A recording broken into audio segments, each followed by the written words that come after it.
जो बजट अभी भारतीय जनता पार्टी की दिल्ली सरकार ने दिल्ली विधानसभा में रखा, इसको देख के ये समझ में आता है कि अक्सर मजाक में पार्टी को भारतीय जुमला पार्टी क्यों कहा जाता है। पहले तो बड़े बड़े जुमले मोदी जी करते थे कि 15 लाख लेके आएंगे, फिर थोड़े छोटे जुमले करने लगे कि दिल्ली की महिलाओं को 2,500 रुपये देंगे। लेकिन इस बार भारतीय जनता पार्टी ने एक नई शुरुआत करी। सिर्फ वादों में जुमले नहीं किए, उस पर तो मैं आई जाऊंगी बाद में। इस बार पैसा कहां से आएगा बजट में, उस पर जुमलों की ऐतिहासिक शुरुआत दिल्ली में भारतीय जनता पार्टी की सरकार ने की है। टैक्स कहां से आएगा, राजस्व कहां से आएगा, उस पर झूठ और केवल झूठ।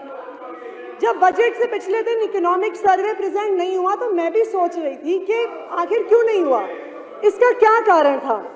यह आपकी बात सही है आशीष जी कि उसमें संविधान में नहीं लिखा कि आपको इकोनॉमिक सर्वे प्रस्तुत करना है, लेकिन 1951 से बजट में इकोनॉमिक सर्वे की शुरुआत हो गई।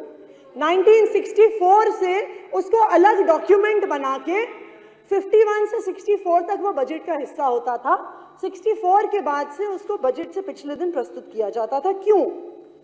क्योंकि जो इकोनॉमिक सर्वे होता है वो इकोनॉमी के ट्रेंड्स बताता है कि रियल एस्टेट सेक्टर कैसे बढ़ेगा, सर्विस सेक्टर कैसे बढ़ेगा, व्यापार कैसे बढ़ेगा। उसी के आधार पे एक जीडीपी ग्रोथ के प्रोजेक्शंस होते हैं। आप गवर्नमेंट ऑफ इंडिया का भी इकोनॉमिक सर्वे जो निर्मला सीतारमण जी ने रखा, वो जीडीपी ग्रोथ के 6.5% के प्रोजेक्शंस बता रहा है, और उसी के आधार पे कितना टैक्स आने वाले सालों में आएगा उस इकोनॉमिक ग्रोथ के प्रोजेक्शंस के आधार पर डिसाइड किया जाता है। तो जब इकोनॉमिक सर्वे नहीं आया तो मैं सोच रही थी उस दिन कि क्यों नहीं आया, पर जिस दिन बजट के आंकड़े देखे कि कितना प्रोजेक्टेड टैक्स रेवेन्यू है 68,700 करोड़ का, तो मुझे समझ में आ गया कि इकोनॉमिक सर्वे इसलिए नहीं आया। इकोनॉमिक सर्वे आ गया होता तो ये कितना निराधार आंकड़ा है ये दिल्ली के सामने और पूरे देश के सामने आ जाता। जब प्रोजेक्टेड जीडीपी ग्रोथ पूरे देश का 6.5% है, ये कुछ नए ही प्रकार की इकोनॉमिक्स है कि आपका टैक्स 20% से ज्यादा रेट पे बढ़ जाएगा। तो ये नई प्रकार की अर्थव्यवस्था का गठन हो रहा है, उसके लिए आपको बहुत बहुत बधाई। मैं भारतीय जनता पार्टी के विधायकों को भी बता दूं, आपने भाषण तो बहुत दिए 1 लाख करोड़ के, लेकिन देखिए विधायक आप भी हैं, हम भी हैं, हमें अपने इलाके में काम कराने होंगे। 1 लाख करोड़ रुपए आने वाले नहीं है, उसकी उम्मीद मत करिएगा। तो मैं आपको मैं कैलकुलेशन करके बताती हूँ, आप भी यही हैं, हम भी यही हैं। 1 साल के बाद उसका हिसाब किताब हो जाएगा। इनफैक्ट आप अध्यक्ष जी सतीश महाना जी आए हुए थे, माननीय स्पीकर साहब आए हुए थे, तो उनसे भी किसी मीडिया वाले ने पूछा कि अध्यक्ष जी क्या इकोनॉमिक सर्वे के बिना बजट प्रेजेंट करना चाहिए, तो उन्होंने भी कहा कि नहीं ये तो बहुत अचंभे वाली बात है, ऐसा कैसे हो सकता है। पर नॉनदलेस अब आगे बढ़ते हैं। अब नहीं कोई बात नहीं, उनको बोलने दीजिए विपक्ष को, नहीं तो ये कहेंगे हमें। ये मैं अब जैसे एक बजट का अनुमान आपने रखा कि रेवेन्यू एस्टिमेट्स क्या होंगे, मैं भी अपना एक रेवेन्यू एस्टिमेट आपके सामने रख देती हूँ कि मेरा अनुमान है कि जो आपने आंकड़े दिखाए हैं उसमें कम से कम 5,000 करोड़ कम तो आपका टैक्स कलेक्शन होगा। तो आपका बजट 1 लाख करोड़ से 95,000 करोड़ पे आएगा। दूसरी बात, स्मॉल सेविंग्स लोन। अब ये मैं आपको बता दूं, हो सकता है कई हमारे विधायक साथी नए भी हैं, पहली बार भी विधायक बने हैं। दिल्ली आपके बगल में वो पहली बार बने हैं ना, तो दिल्ली की अपनी सॉवरेन गारंटी नहीं होती है, तो दिल्ली लोन नहीं ले सकती है जैसे बाकी सारे राज्य लोन लेते हैं। दिल्ली सिर्फ एक लोन ले सकती है, नेशनल स्मॉल सेविंग फंड से। उसका आधार क्या होता है कि जैसे जो पोस्ट ऑफिस में पैसा डालता है, पीपीएफ में पैसा डालते हैं, जितना पैसा दिल्ली के लोगों ने उस स्मॉल सेविंग्स में डाला होता है उतना लोन दिल्ली की सरकार small NSSF loan, national small saving fund से ले सकती है। अब आपने 50% या 100% दोनों ही हो सकता, तो आपने उसका आंकड़ा दिखाया है कि 15,000 करोड़ हम नेशनल स्मॉल सेविंग फंड से लेंगे। तो अगर आप कह रहे हैं कि 50% ले सकते हैं तो 30,000 करोड़ कम से कम नेशनल स्मॉल सेविंग फंड में होने चाहिए। लेकिन अगर आप ये राज्यसभा में पंकज चौधरी जी जो minister of state for finance हैं, 2023 तक के आंकड़े उन्होंने प्रस्तुत किए थे साल भर पहले राज्यसभा में, तो उन्होंने बिल्कुल साफ कर दिया था कि स्मॉल सेविंग्स में जो पैसा जा रहा है वो लगातार घटता जा रहा है। दिल्ली में तो बहुत ही स्पीड से घट रहा है। दिल्ली में ये स्मॉल सेविंग्स फंड तकरीबन 10,000 करोड़ का होता था, 2020-21 तक 8,000 करोड़ पहुंच गया, 2023 के अंत तक ये मात्र 5,000 करोड़ रह गया। तो आप तकरीबन 2,500 करोड़ का, या हो सकता है 3,000 बहुत हो गया, तो 5,000 करोड़ का आप लोन ले सकते हैं। 15,000 करोड़ के लोन का आंकड़ा बिल्कुल फर्जी है। तो आपका बजट 95,000 करोड़ से 85,000 करोड़ पे आ गया। फिर कहा जी कि हम समन्वय से काम करेंगे, केंद्र सरकार पैसा देगी। मैंने सोचा बहुत अच्छी बात है, हो सकता है हमसे तो नहीं बनती थी तो हमें नहीं देते थे। इनफैक्ट हमें तो जो 951 करोड़ कागज पे भी मिलते थे वो भी पिछले 2 साल से आए नहीं थे। कागज पे आए थे पर हमारे पास आए नहीं थे। तो मैंने सोचा कि चलिए बहुत अच्छी बात है, हो सकता है कि जिस तरह से मोदी जी अपनी सरकार को बचाने के लिए बिहार की सरकार को में नीतीश जी को पैसा दे रहे हैं, आंध्र प्रदेश की सरकार में चंद्रबाबू नायडू जी को पैसा दे रहे हैं, हो सकता है कि दिल्ली में अब उनकी पार्टी की सरकार बनी है, दिल्ली में भी देंगे। तो मैंने आंकड़े निकाले, मैंने कल से मैंने सोचा अपने बजट के अलावा केंद्र सरकार का भी बजट निकाल के देखा जाए कि आखिरकार कितना पैसा कौन से हेड में दिया जा रहा है। तो बिहार के पैसे तो मिल गए कि 1,43,000 करोड़ बिहार को दिए जा रहे हैं। आंध्र प्रदेश के भी पैसे मिल गए कि तकरीबन 60,000 करोड़ आंध्र प्रदेश को दिए जा रहे हैं। पर दिल्ली के पैसे मिल ही नहीं रहे थे कि कहाँ गए ये 6,000 करोड़ 7,000 करोड़ जो आएंगे।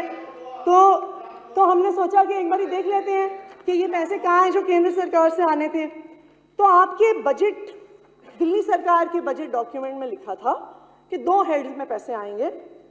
Grant from central roads and infrastructure fund, 1,000 crore रुपए केंद्र सरकार इस फंड से देगा दिल्ली की सड़कों के लिए। तो हमने उसके भी कागजात निकाले कि कितने पैसे आएंगे। अब मजे की बात यह है कि केंद्र सरकार के बजट के डिमांड नंबर 86 में schemes of states financed from central road and infrastructure fund, जिसे आप दिल्ली के लिए 1,000 करोड़ रुपए लाने वाले हैं, schemes of UTs financed from CRIF का टोटल कैपिटल बजट 396 करोड़ है। तो 396 करोड़ में से लद्दाख को, जम्मू कश्मीर को, पुडुचेरी को, सबको पैसा जाना है, दमन एंड दीव को जाना है, दादरा नगर हवेली को जाना है। उस 396 करोड़ में से भारतीय जनता पार्टी की सरकार 1,000 करोड़ लेके आएगी। आपने चमत्कार कर दिया। फिर आइए, आपने कहा फंड रिसीव फ्रॉम, हमें तो कागज पे पैसा मिलता था, इनको तो कागज पे भी नहीं मिल रहा। उसके बाद फिर आइए fund receive from GOI for capital projects. तो कल रात को मैंने ये डॉक्यूमेंट निकाला 2025-26 का demand for grant central government की। तो जब ये जो डिमांड कितने पैसा दिल्ली को आएगा, मैंने कहा कहाँ है जी ये 6,000 करोड़ जो कैपिटल वर्क्स के लिए आने वाले हैं। मैंने एक डॉक्यूमेंट निकाला, दूसरा निकाला, दिल्ली को मैं आपको बताना चाहूंगी उतना ही 951 करोड़ आज भी केंद्र सरकार के बजट में है। कोई 6,000 करोड़ नहीं आने वाला है। सारे विधायक भारतीय जनता पार्टी के भी सुन लें, दिल्ली के लोग भी सुन लें, बजट में कहीं पर भी 6,000 करोड़ का कैपिटल फंड का कहीं भी एक शब्द नहीं है। तो अब अगर आप हिसाब किताब लगाएं, थोड़ी सी अगर हम मैथ्स कर लें, 1,00,000 करोड़ में से 5,000 करोड़ कम हुए टैक्स में, 10,000 करोड़ कम हुए NSSF लोन के, 7,000 करोड़ कम हुए जो गवर्नमेंट ऑफ इंडिया से आना था, आपका बजट हो गया है 78,000 करोड़। आप हम पे आरोप लगा रहे थे बजट हमने कम कर दिया, बजट तो हमारी सरकारों से आपने कम कर दिया। ये दिल्ली की जनता को पता होना चाहिए। ना सिर्फ इतना, एक नई शुरुआत, अभी एक नई शुरुआत, अभी हमारे कई साथी यहाँ पे, खासकर हरीश खुराना जी भी बात कर रहे थे कि जी फिस्कल डेफिसिट। आपको ये जान के खुशी होगी कि उसमें भी एक नई शुरुआत आपकी सरकार ने करी है। आतिश जी, एक सेकंड जी, सदन का समय आधा घंटा और बढ़ाने का प्रस्ताव है। बहुत धन्यवाद अध्यक्ष महोदय। बस दो या 3 मिनट में और लूंगी। तो बजट का actual size Bharatiya Janata party के विधायकों को भी पता होना चाहिए, दिल्ली वालों को भी पता होना चाहिए। 78,000 करोड़ है। 1 लाख करोड़ के गुब्बारे में से हवा निकाल लीजिए, वो आने वाले नहीं है। अब घाटे की बजट, फायदे की बजट, आप एक बार ये डॉक्यूमेंट निकाल, बजट एट अ ग्लांस। आपके ही डॉक्यूमेंट में लिखा हुआ है कि 25-26 में 13,702 करोड़ का फिस्कल डेफिसिट, दिल्ली के इतिहास में सबसे ज्यादा fiscal deficit Bharatiya Janata party की सरकार लाने की बात कर रही है। तो 2 चीज देख लीजिए, जुमले का बजट के पैसा आने नहीं वाला, दूसरा फिस्कल डेफिसिट 13,000 करोड़ का फिस्कल डेफिसिट आपकी सरकार लाने वाली है। बाकी और 2-3 चीजों पे जो एक्सपेंडिचर की है उस पर ध्यान दिलाना चाहूंगी अध्यक्ष महोदय। दिल्ली इतना इन्फ्लेटेड बजट के बावजूद भी इंपॉर्टेंट हेल्थ फैसिलिटीज का बजट काटा जा रहा है। दिल्ली कैंसर इंस्टीट्यूट, चाचा नेहरू अस्पताल, मौलाना आजाद मेडिकल कॉलेज, आचार्य भिक्षु hospital, Lal Bahadur Shastri hospital, Guru Gobind Singh hospital का बजट 65 करोड़ रुपए से कम कर दिया गया। आचार्य भिक्षु तो आपकी विधानसभा में है। हेल्थ मिनिस्टर साहब कह रहे थे हम कैट्स एम्बुलेंसेज लेके आएंगे, जल्द से जल्द लेके आएंगे। उनको पता नहीं था कि मुख्यमंत्री महोदया ने उनकी कैट्स एम्बुलेंस का भी बजट 25 करोड़ से काट दिया है। क्या लेके आएंगे वो जल्द से जल्द। अनऑथराइज कॉलोनीज, कई विधायक यहाँ पे अनऑथराइज कॉलोनीज के मुद्दे पे बात कर रहे थे। पिछले साल की तुलना में 500 करोड़ बजट कम हुआ है अनऑथराइज कॉलोनीज में, गलियां बनने के लिए, सीवर लाइन डलने के लिए, पानी की लाइनें डलने के लिए। स्पोर्ट्स पर्सन्स को मिलने वाले इंसेंटिव्स, जो हमारे स्कूल में पढ़ने वाले बच्चे जो स्पोर्ट्स में आगे बढ़ते हैं, जो मेडल्स लेके आते हैं, वो आगे बढ़ते हैं, स्पोर्ट्स पर्सन्स की स्कीम्स को 30 करोड़ से कम कर दिया गया है। आप बात करते हैं अंत्योदय की, डिसेबिलिटी पेंशन, दिव्यांगजनों की पेंशन का जो आपने अलॉटमेंट रखा है वो पिछले साल से 35 करोड़ कम है। आंगनवाड़ी में मिलने वाला सप्लीमेंट्री न्यूट्रिशन जो महिलाएं अपने घर लेके आती हैं, उसका आपने 100 करोड़ का बजट काट दिया है। ये किया है भारतीय जनता पार्टी ने। अंत्योदय की बात करते हैं, जो बच्चे बेघर होते हैं, बेसहारा होते हैं, जिनके लिए चिल्ड्रंस होम्स बनाए जाते हैं, जिनके लिए CWCs बनाई जाती हैं, उन होम्स का बजट, उन बेसहारा बच्चों का बजट आपने 100 करोड़ कम कर दिया है। अंत्योदय की बात करते हैं आप। भारतीय जनता पार्टी ने इस बार बजट में इतिहास रचा है, बिल्कुल रचा है। जुमलों की एक नई शुरुआत। इतिहास में इस देश के पहली बार ऐसा हुआ है कि पैसे कितने आएंगे उस पर झूठ बोला जा रहा है। ये तो झूठ 1 महीने में, 1 साल में पकड़ा जाना है, फिर भी बोला जा रहा है।